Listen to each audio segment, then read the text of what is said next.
The US is conducting unprecedented military exercises on a scale not seen since the Cold War around the Pacific. In the meantime, frontline US troops are deploying and rehearsing intensively for war with China. Top-level US officials have calendared 2027 as the date for war with China. Is the die already cast for war? Join today's China Report to find out.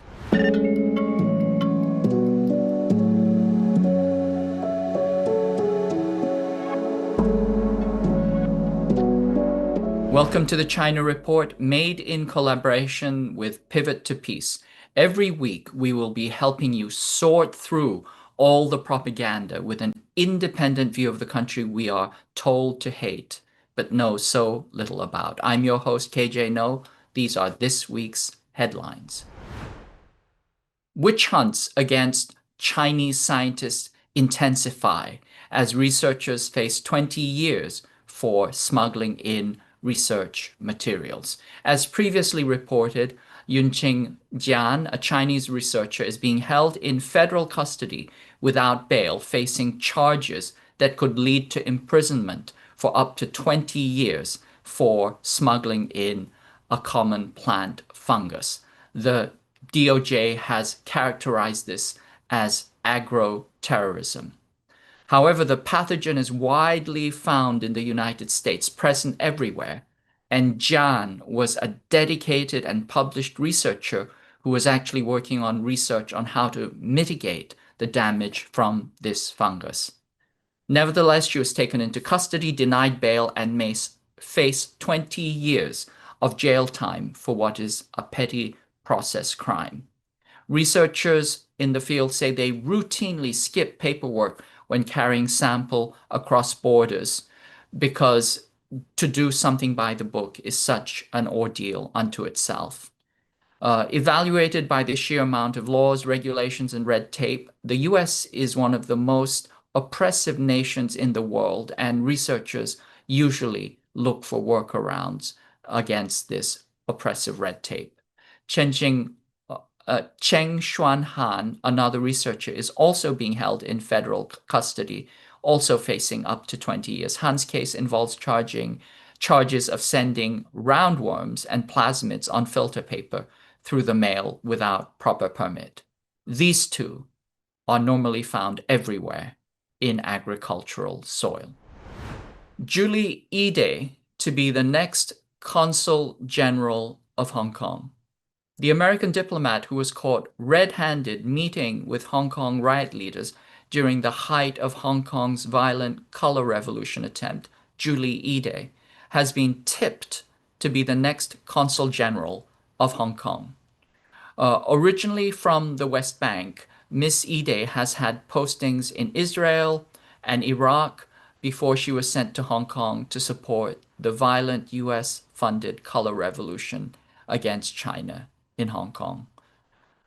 Miss Ide's information was erased from the US propaganda depository known as Wikipedia, which deleted her entire profile, consigning her actions to the memory hole, despite the enormity of the actions that she facilitated in trying to undermine China. Chinese delivery robots ride the metro. China's robots continually stretch the envelope of automation with new tasks and roles in society. Robots in China now routinely conduct manufacturing, they wait tables, they deliver room service, and even cook meals. Now they are taking the subway by themselves to restock shores. Japan and the United States coordinate on earthquake. Japan and the US have completed joint military exercise coordinating for earthquake rescue. It's widely understood that this is a rehearsal of interoperability to prepare the US to take operational control over Japan's military in a joint command structure designed to facilitate war with China, most likely modeled after South Korea's OPCON structure. All policy papers emphasize the important role of the Japanese military in a war with China. Japan's military budget is expected to increase 100% in the coming years, making it the third largest military budget in the world and a very, very powerful force multiplier for the United States. NATO must be ready for two-front war with Russia and China, top U.S. commander in Europe says. The Stars and Stripes, the command publication of the Department of Defense, has stated that NATO must be ready for a two-front conflict with Russia and China. European Command Commander General Grinkinowicz pronouncement uh, about a two-front conflict comes immediately on the heels of NATO Secretary General Mark Rutte's statement that President Xi would ask President Putin to attack NATO and thus start World War III. This suggests that this is a highly coordinated message. NATO must be ready for two-front war with Russia and China in 2027. Even as it negotiates over tariffs, the US continues to heat up tension with China by conducting intensive and aggressive military exercises. These include the first department-level exercises since the Cold War, the Talisman Sabre exercises on Australia, and Han Kuang on Taiwan Island. Each exercise is larger, longer, and more intense than the one before. What do these escalating, intensifying, and coordinated exercises mean? Brian Berletic of the New Atlas and Warwick Powell of Taihe Institute have joined the China Report to help us understand. Welcome, Brian. Welcome, Warwick. Good to be with you. Thank you so much for having me. Thank you for joining us. Brian, you and I have both been in the military. We've been involved in military exercises. And what I'm struck by is the pace, tempo, and intensity, as well as the scale of these exercises. You can tell when exercises are being done just to check a box as part of routine training, and when they are active preparation for war. The department level exercises are unheard of. You know, there are 20 different types, and this is one that they have not done in over 35 years. What are your thoughts about what's happened here? What is the pattern that we are seeing right now? That's a very good point you bring up. When I was in the U.S. military, it was in the early 2000s. And at that time, I was stationed in the Asia Pacific region, Japan specifically. And we as U.S. Marines did exercises on the mainland, in the Philippines, in Australia, in Thailand. But as you say, these were more just checking boxes. This was during the time of the War on Terror. And there was an actual war taking place and preparation for troops that were participating in that war. And this was just something extra that we were doing. But now these exercises that you're referring to taking place this year, they are developing doctrine that has been in the process of being rolled out for years. This began well under at least the entirety of the Biden administration. The reformation of the Marine Corps to interdict maritime shipping or just naval vessels, but I think it's implied that they will also go after maritime shipping. This agile combat employment of the Air Force, dispersing the U.S. Air Force, its assets across a wider network of air bases so that it's more difficult for, and this is all aimed at China, by the way, more difficult for China to target these air bases. And this Talisman Sabre, they're also practicing different aspects of this new doctrine they are preparing to wage war against China, and not to overwhelm and defeat China within its borders or along its coasts, but again to target maritime shipping, to target China's economic activities around the globe, and to basically contain and isolate China. That is where all of this is headed, and that is what they are practicing. Yeah.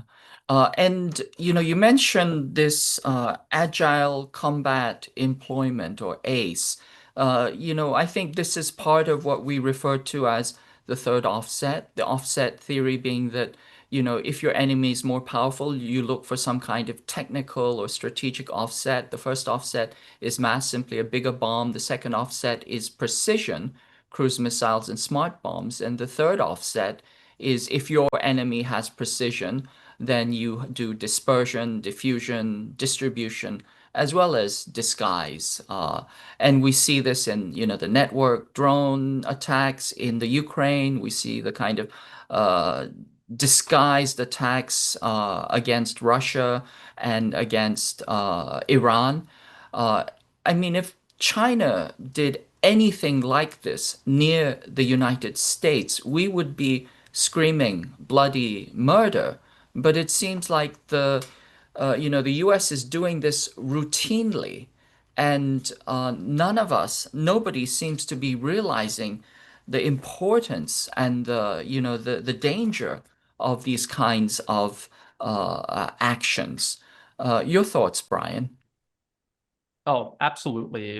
It's always this process of it's okay for us to do it. America is exceptional. We're supposed to do these things. And if anyone else were to do these things, not only would we say, well, if we're doing it, they're entitled to do it, we would depict it as aggression. I mean, China is just building up its military in reaction to this demonstrated encirclement of China by tens of thousands of US troops closer to Chinese shores than to America's own shores. And even that is being depicted as aggression. The media framing, and maybe Warwick can talk about this, the media framing in the West is that we're doing this because China is being more assertive, they're aggressive, they're building their military up, and we have to respond to that, when in reality, China is just responding to the US doing to it what the US has already done to China in Eastern Europe, precipitating the war that is now taking place in Ukraine. So it's a disturbing pattern. Many people in the West are blind to it, specifically because of this sense of exceptionalism that they have. There's this inability to see things from the other side, the other perspective of these nations the US calls adversaries. Yes. Warwick, you are watching what is going on from down under. And as Brian mentioned, there is both an intensive media framing and an intensive media blackout on what is actually happening. What do you see developing? Australia is certainly critical in this war. The pivot to Asia was declared in Darwin, Australia. So, what is your take on what's going on, the media response, and also the response of the Australian political class and the public? Yeah, look, the media response has been to frame the operating environment as one that demands Western allies step up in the name of regional peace and security. So the rhetoric that's used is to describe China's own military modernization as, quote, the largest post-war military expansion activities, unquote, that we've ever seen. And it's presented as if it is, well, it's presented context-free. It's certainly presented without any sense of the historical circumstances, and nobody ever talks about the fact that there are, well, actually tens of thousands of American troops, together with materials and munitions, located within 1,000 kilometers of China and closer, and that these have been there actually for many, many decades. It's important to remember that the American attitude towards China has actually been in place now for at least 8 decades and possibly a little bit longer. And it goes back to a period when the Americans, prior to the Second World War, looked at China as a place to conquer from a market point of view, and also from actually a proselytizing evangelical point of view. The American missionaries were everywhere across China until the late 1930s, and eventually Most of them left the mainland in 1949, 1950. In 1950, you'll remember McCarthy's speech when he castigated his enemies in the State Department as essentially being communist fronts. And he talked about Chiang Kai-shek as being our man fighting our war. And he meant by that two things. One was it was an anti-communist war, and the other one was it was a pro-Christian war. And that particular disposition and attitude, I think, towards China, that China is this sort of barbaric place that must be conquered, and if it or saved, and if it can't be saved, it must be conquered. That hasn't ever left the American political elite classes in terms of how they approach China. As for Australia, Australia, of course, has also a long-standing relationship with the United States. Its cultural history draws from its own experiences as a white colonial settlement coming from the United Kingdom. And it really, in many regards, identifies its own interests as those of Washington. Now, I don't mean to say that Australia is necessarily a vassal, though often people will use that word to describe Australia. Um, I would tend to suggest that Australia behaves like a sub-imperial power, namely that it identifies Australia's interests as being entirely consistent with the primacy of the larger empire or the larger imperium. And so it very naturally fits into that lieutenant mode. So Australia now, I think, has been for 15 years become increasingly subordinated in doctrinal terms and also in equipment terms to American imperatives. 20 odd years ago, Australia's national defence papers would talk about, as a principle, the ability of Australia to defend itself without relying on anyone else. That's disappeared.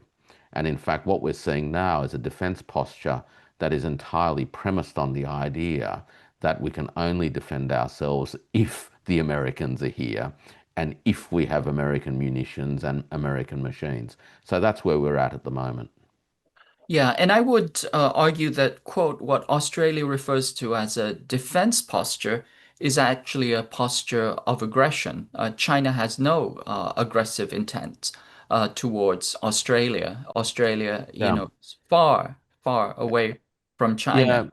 Look, KJ, in fact, this issue of the threat, as I'm sure you and the viewers know, was really hammed up over the course of the last 5 years or so, with major newspapers having big front pages with all sorts of imagery of Chinese planes flying towards Australia and that sort of thing. So this idea of China posing a threat to Australia has really played a very important role in shaping the psychological and cultural terrain.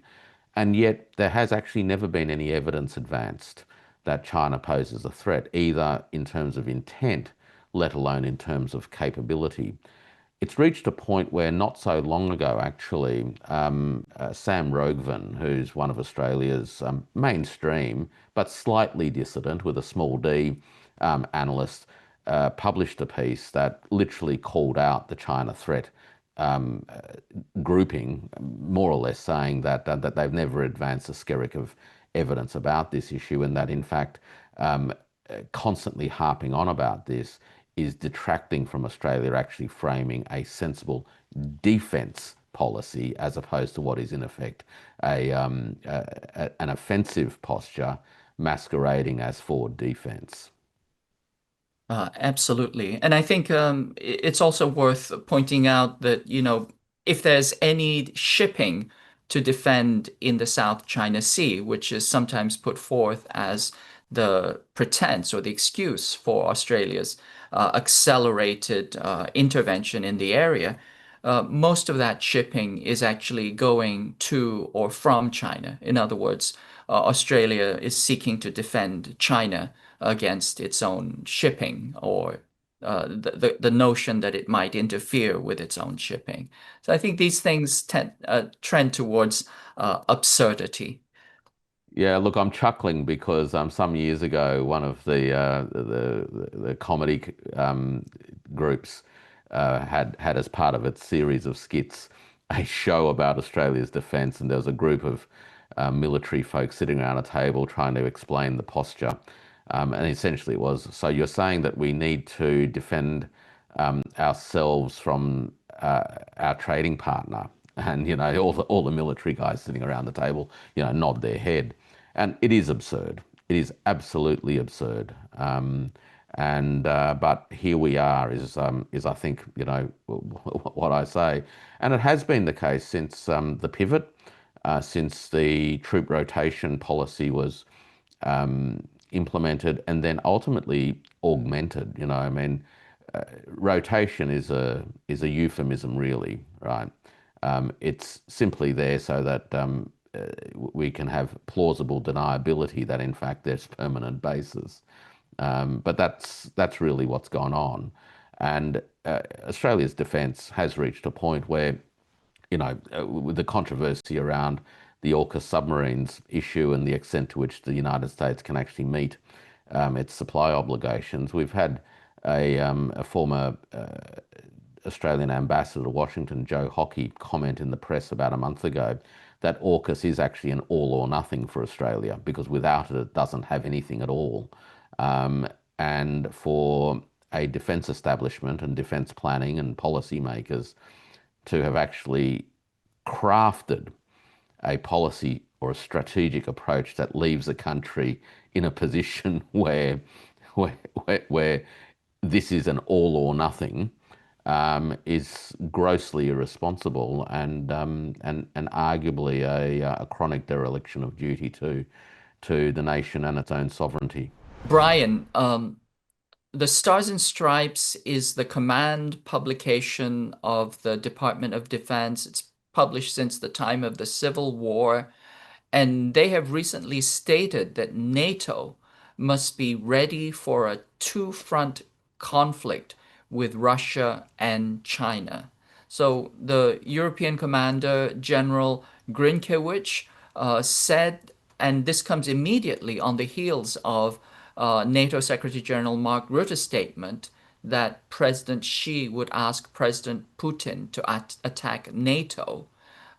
This suggests that there's some very highly coordinated messaging going on. That is to say, NATO must be ready for a two-front war with Russia and China, that, that China is ready to start World War III, and that that China is provoking, and that the world must be prepared for multi-front war. What are your thoughts about this, Brian? This is indicative of the core of U.S. geopolitical ambitions, and that is global primacy. Many people make the mistake of myopically focusing in on the conflict in Ukraine, or this ongoing war with Iran in the Middle East, or this buildup with China in the Asia-Pacific region. But in reality, it is all connected. The U.S. seeks to impose primacy over the entire planet. All of these conflicts are interconnected. It is all part of eliminating any peer or near-peer adversary, as the U.S. Calls them. And this is a policy that has been in place actually since the end of World War II, but especially this latest iteration since the end of the Cold War. And so they're trying to encircle and contain Russia, Iran, and China at the same time. Also North Korea, also dealing with many other nations in between. They don't have the resources to do it. So they have devised this process of division of labor. This is what the Secretary of Defense, Pete Hegseth, has openly said. This has been in policy papers for years now. That is what he's reading from. And there's also this idea of strategic sequencing, where we cannot do all of this at one time. We need to tie these countries down with conflicts along their periphery, keep them busy so they cannot mobilize their resources in support of each other, and we defeat them in detail. And that is what we see the United States attempting to do. And I think, as Warwick was explaining, the media is trying to depict this as the U.S. is in Asia Pacific to defend these countries that are essentially client states of the United States, or willing lackeys, whichever the case is. But in reality, and we've already seen this unfold in Europe, the US is not there to defend any of these countries. The US is there to use them as an extension of its own geopolitical power. That is what the vision of labor means. It means after we have fed Ukraine into this proxy war with Russia, Europe is next. We are not in Europe to protect Europe. We are there to use them. And that is exactly the same mindset they have with their proxies in the Middle East and also here in the Asia-Pacific region where I'm located. I just wanted to touch on something. You were talking about ACE, Agile Combat Employment, and how disbursement is this way the US seeks to deal with the fact that China has a modern military capable of large-scale precision strikes.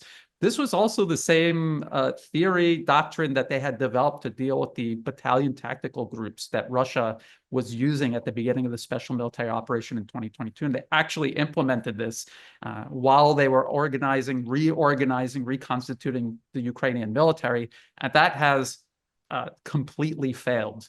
And I don't know if they're taking that into account as they reuse this formula here in the Asia-Pacific region against a nation that actually has more resources, a larger arsenal, probably as capable missiles, long-range fires as Russia or better. So this is all things that we need to keep in mind.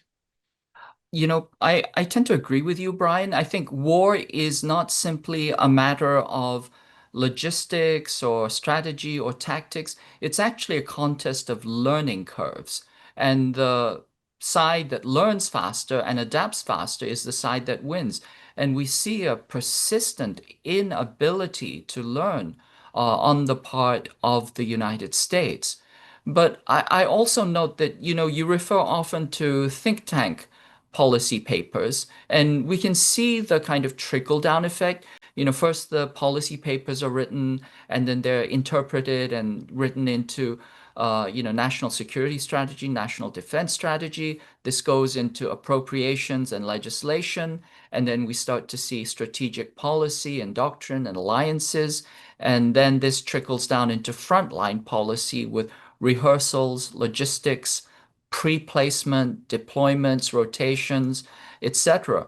But what I'm seeing right now, and my colleagues confirmed this for me, is that we are seeing frontline US troops being told to prepare for war with China. It's simply off, you know, it's out in the open now.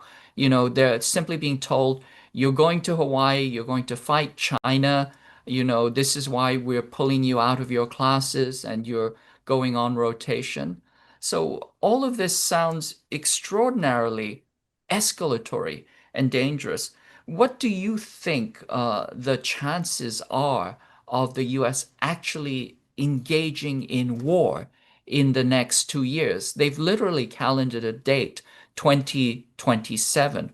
What do you think the actual probability of going to war is? The U.S. desperately wants to go to war sooner rather than later. And we have watched this play out with Iran as well. The U.S. for 2 decades has wanted to go to war with Iran, and they were trying to put the pieces in place to do this in a way that they thought was optimal. And it just never came together until recently. I think they said to themselves, we're out of time and we need to do this now. It doesn't matter whether it's optimal or not, we're going to do this. And I believe they're faced with a very similar situation in regards to China. China is a rising power. Its rise is exponential. Its military capabilities are expanding. Its industrial power has already surpassed the collective West entirely.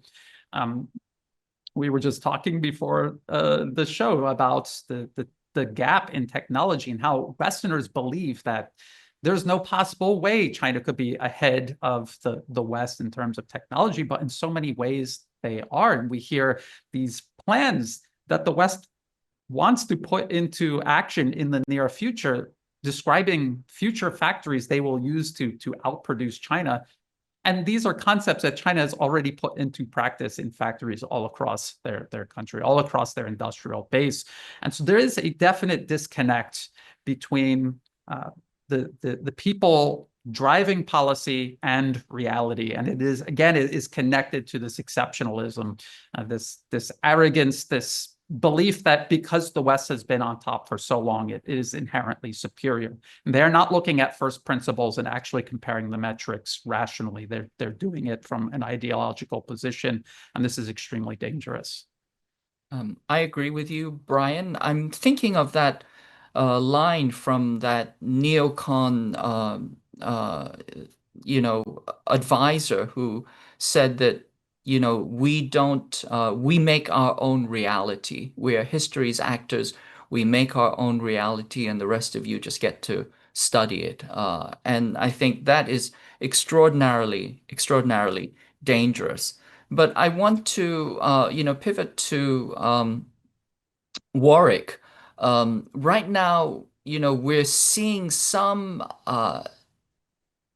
dialogue regarding the tariffs, and the New York Times recently came out with an article where they said that the China hawks in the Trump administration are on the back foot, and that it doesn't look like the U.S. is going to go to war.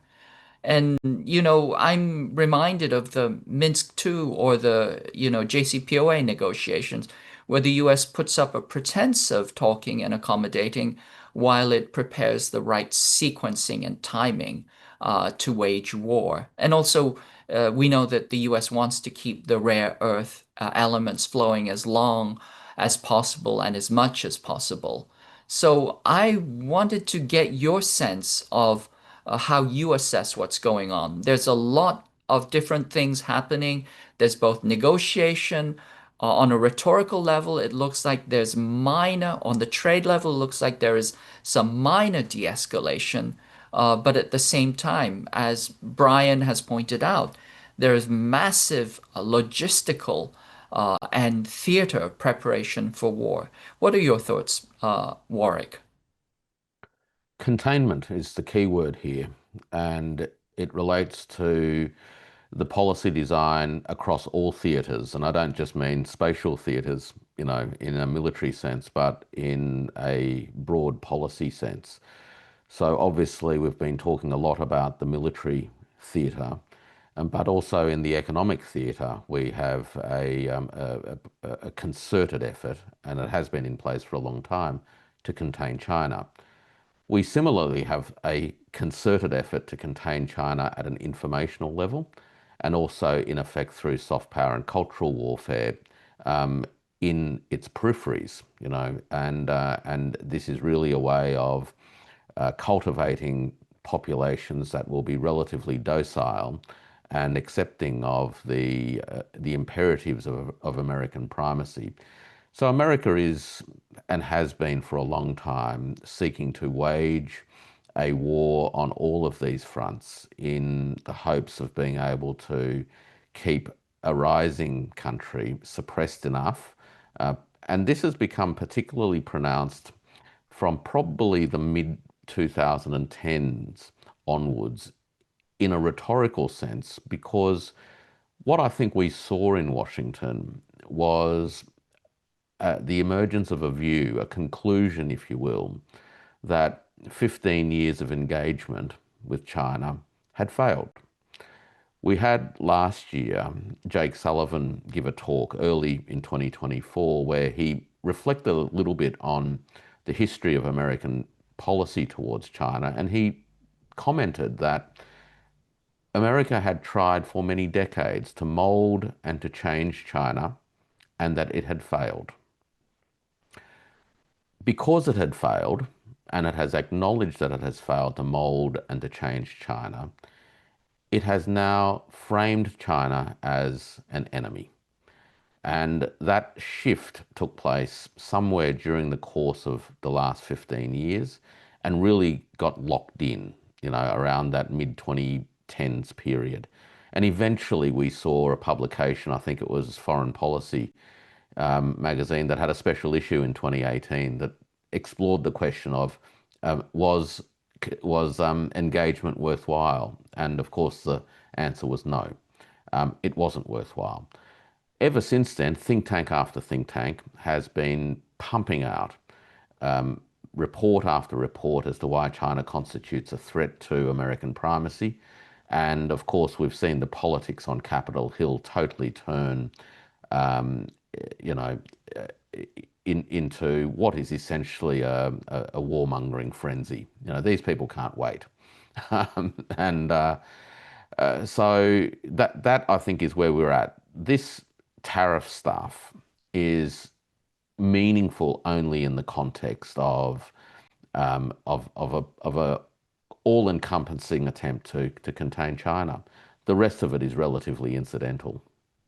Oh. And when you say containment, I would say that it has the Cold War meaning, which is really rollback. It's undermining Yes. the country. There's a specific vocabulary that we have to get used to once we, engage with national security affairs. And I think that, operations mean war, defense means aggression, and certainly containment means rollback. But I want to pick up on, what you said about the history of engagement. Clearly, the US has gone through at least four distinct stages of engagement with China. From 1949 until 1979, there was overt war, including the Korean War, but also dirty war waged through Taiwan and also through Myanmar. And then after the Kissinger-Nixon period from 1979 until approximately 1990, there was a, a period of détente. And then from the 1990s until about 2008, we saw this period which we could roughly call engagement and with the intention of absorption, which was characterized most significantly by China's accession to the WTO and the notion that China would eventually become, a subaltern state in the global imperial capitalist order. And then when the uh, global financial collapse happened, that's when the daggers came out. The US understood that China was not going to fall of its own accord or be absorbed into the imperial system, but that it needed a good shove down the stairs. So this is from 2008 onwards. And this is when actually the war doctrine called air-sea battle was drafted against China. And then we saw the pivot to Asia and all these other, continuing and continuous escalation. But the other thing I think it's important to point out is the concept, and I think Brian would agree with me on this, is of hybrid war. That war is waged in multiple dimensions, as you point out, not just in trade and diplomacy, but through information warfare. And it's, the analogy that I think of is, when a bullfight or before a bull is taken into the ring for a bullfight, it's usually beaten, starved, drugged, and mistreated until it's weak enough that it can be performatively taken out into the arena and then slaughtered. And we saw this pattern for most notably with Iraq. But the US has this, subkinetic dimension where it undermines the country, weakens it, attacks it, delegitimizes it, and then it escalates into direct war. And I think that it's very clear that this process is happening right now. I would argue that, we are already at war with China. It's simply in this prekinetic and subkinetic dimension. But I also want to touch on the role of AI because many pundits and technology leaders seem to think that AI is the thing that will give the US this definitive strategic advantage over China. I'd like to get your brief comments as well as Brian's on the idea of AI somehow allowing the US to prevail in a conflict with China. Look, there's a very interesting cultural thing about the United States and its relationship to technology. It's always had this, excuse me, always had this sense that if only it could have the next super technology of whatever type it was, that it would prevail over everybody. So we've had this idea of some kind of Wunderwaffe, and AI is just really the next version of it. So look, I think that this is really the context. There is a cultural disposition towards this sense of technology as being the solution to all problems. AI is just the latest installment of that. There is an assumption, of course, that somehow AI can be used in a way to deliver what no other previous technology has delivered. And I think that that's highly problematic. Yes, I agree with that. The United States sees it as a force multiplier, and they are in constant search of force multipliers as they watch China surpass the United States in all of these other dimensions in terms of industry, military industrial production, the capabilities of Chinese weapons, plus just the huge quantities of these weapons, the human resources that China is investing in and cultivating across the board, not just in terms of military power, but economic power, in terms of research and development and innovation. And so the US is constantly looking for force multipliers to try to leap ahead of where China is, this constant rise of China. The problem is the United States is not they constantly make this mistake where they believe they're the only ones working on this technology, or they have some sort of inherent advantage while pursuing this technology. Westerners are innovative. Chinese people, Asians aren't. They're not capable of imagination and innovation. They're just copying what we're doing. And in reality, this just simply isn't true. This is just one of the many stereotypes that have risen over the course of white Western empire for generations. And now they're learning the hard way that none of these things they actually have believed in all this time is true. And so AI is something that everyone is working on. China has all of these advantages. And when they take AI and implement it, it will just augment all of these advantages further. The United States will still be playing at a disadvantage. So I don't really know what they imagine they will develop in terms of artificial intelligence that China will not be able to, or if the US does somehow emerge with some sort of new innovation, China will not be able to match it and exceed it rapidly. So this is the whole philosophy of China and many other nations in the multipolar world is not this obsession with power and profit, but actually investing in purpose. And we see this playing out in Ukraine. Russia, its military industrial base has a purpose. It is to create the means by which the state can fight and win this conflict in Ukraine. While in the West, it is all about power and profit above all other things. And that is to the detriment of achieving the actual power that the West seeks. And it'll be no different with artificial intelligence. It's very unlikely this or any other force multiplier they're looking for will deliver the results that they're seeking. And Warwick compares this to Germany's obsession with wonder weapons. And we have seen this, many iterations of this during this conflict in Ukraine. We're going to send this. This is going to win. This is going to turn the tide. HIMARS, M777s, Storm Shadows. Now they're talking about Tomahawk and JASON missiles. The examples go on and on and on. Yeah. You know, I think it's a misunderstanding about how wars are won. As we said before, you know, wars are not simply matters of logistics or strategy, doctrine, industry, or even about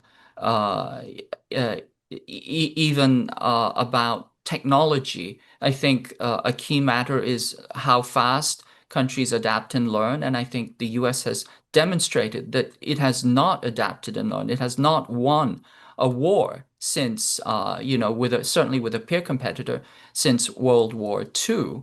And also, I think resolve is a key matter here because in the case of a war against China, China is fighting on its, you know, home court, defending itself. And I think that galvanizes a population in ways that are, you know, that I think demonstrably show that that resolve, that it has a much stronger, that it will have a much stronger resolve. I do want to say that, you know, the US has been developing the inception of AI starting in the 1950s really was about battle management. The AI, contrary to what most people think, was created specifically to wage war, to wage automated war in the case of nuclear attack.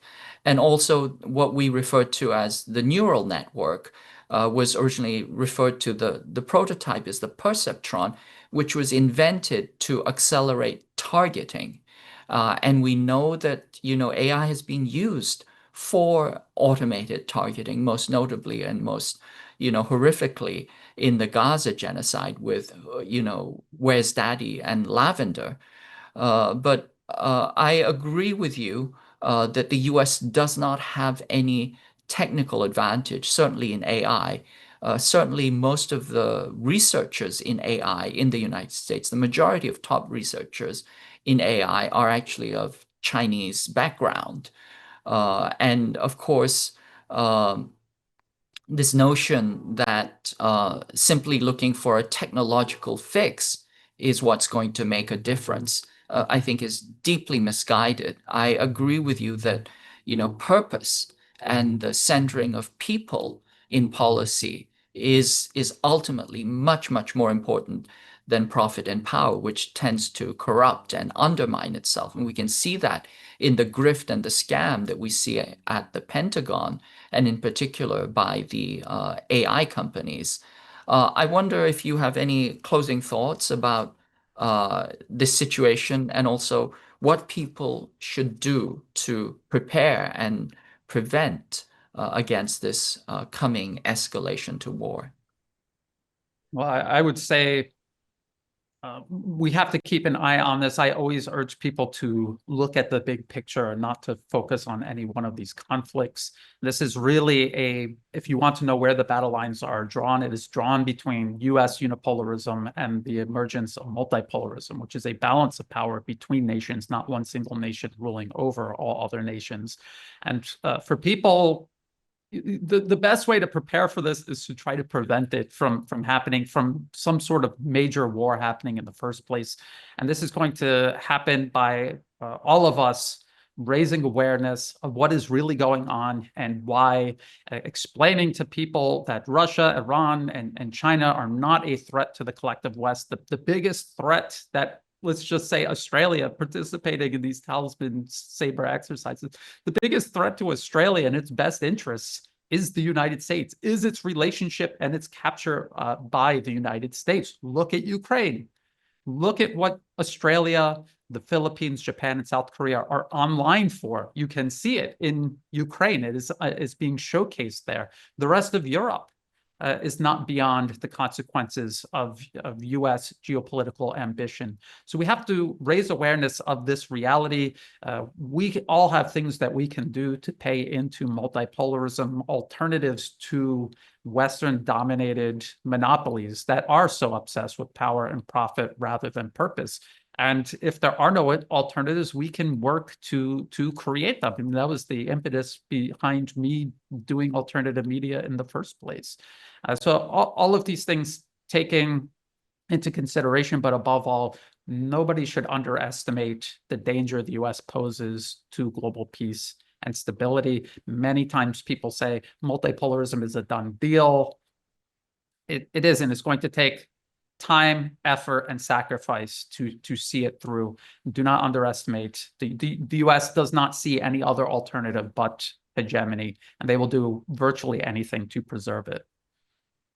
I tend to agree with you, Brian. I believe that the US ruling class would sooner see the end of the world than the end of their power and privilege.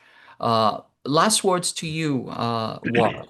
Any final parting comments? Wars are avoidable. There's nothing inevitable about going to war, but there are powerful forces that put policies and actions in place because they do want war. They profit from war, and of course, they garner power and authority and resources and all the other accoutrements that come with dominating other people through the prosecution of war. The experiences in Europe really should tell the people of Asia the story and what they do need to be monitoring and be aware of. The use of proxies, I think, is an important issue that people obviously in the participating countries need to become far more conscious of as a risk, not only to their own countries, but also to the region at large and ultimately to the globe. We are starting already in Australia to see the emergence of some resistance, some critical reflection on what had been really a taken for granted set of affairs and relationships with the United States. This is only just beginning, and I have no doubt that the neocons, who of course have been dominating in just about all spheres of public policy making, will not take this lightly. You know, they will mobilize and fight back. You know, the fact that the AUKUS submarine deal is being critically evaluated and frankly is being shown to be one of the worst strategic, tactical and procurement decisions that anyone could make in the national interest, is not going to stop the neocons in their pursuit of framing somebody somewhere in the world as an enemy, as a way of garnering resources for what they're up to. These are very, very challenging times. If there is an upside, I think there are possibly two, notwithstanding that there are people in countries who are increasingly mindful of the risks. The first one is that not all countries are buying into all of this, and those countries need the support of each other to be able to ride through the pressures that they're going to come under. Across the Asia region, there are many countries that are seeking to participate and grow through a multipolar format, whether it's Indonesia, Malaysia, and countries, Vietnam, Thailand, where Brian is interacting with BRICS.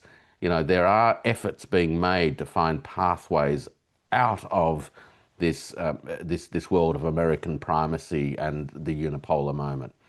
The second thing that I think brings a little bit of optimism is that there are some in the United States that actually recognize that the United States faces real material constraints in both absolute terms and relative terms.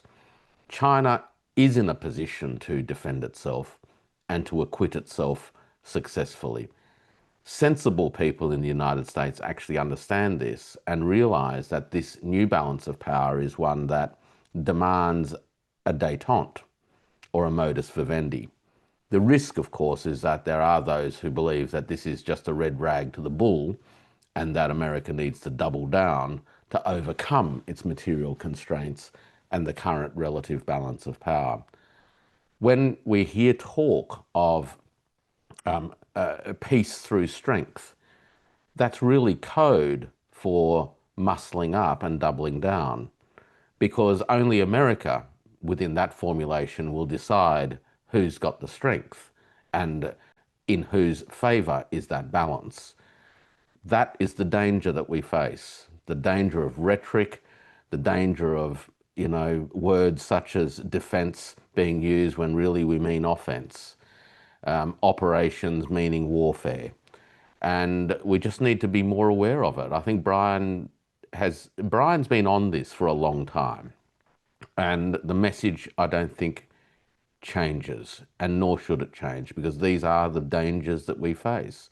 And if we want to have a world where ourselves and our kids can actually enjoy, you know, a peaceful and prosperous and sustainable future, then we need to step up. You know, we've got a campaign against the ambitions of the neocons. You know, this primacy thing, Brian, you know, it has been official doctrine for 35 years, right? Global primacy, official doctrine. It has never changed. You read the official doctrine of American governments, it has been the same ever since 1991, and that is to dominate every corner of the world. People need to understand that. And what's happening in Asia is one part of the world that America seeks to reclaim dominance in. Yeah. So let's hope that people of Taiwan, of Japan, Korea, Australia are listening, and we hope that they are challenging their governments. And let's also hope that there are some cooler heads that are in positions of leadership that actually want not simply to have a world worth living in, but actually a continued world for us to live in. So I want to thank you, Warwick and Brian, for this fascinating and stimulating discussion. Warwick, can you give us a brief, some brief information about where and how to follow you? Sure. People can find me on Substack's probably the easiest place. So warwickpowell.substack.com, I think, and they'll find stuff that I write.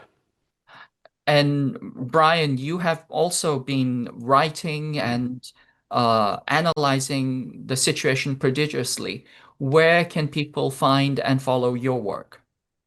The easiest way to find my work is to search the New Atlas on YouTube, and then in the video description of every video there will be all the other places you can find it. Follow my work on Telegram, X. I have a blog where I have literally thousands of articles that I've written over the last 10 plus years.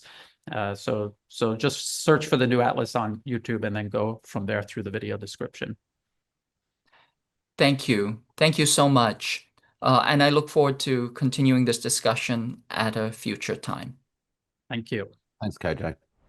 And for our final segment, we are going to listen to the song White and Blue Porcelain, sung by the Xiamen Number 6 Public School. This is a song about longing for reunification and reconnection. Xiamen is the city that is the closest to Taiwan Island's Jinmen Island, where the US has over 500 special warfare forces posted. Please like and share and subscribe and join us next week on the China Report. In the meantime, let's listen to Blue and White Porcelain.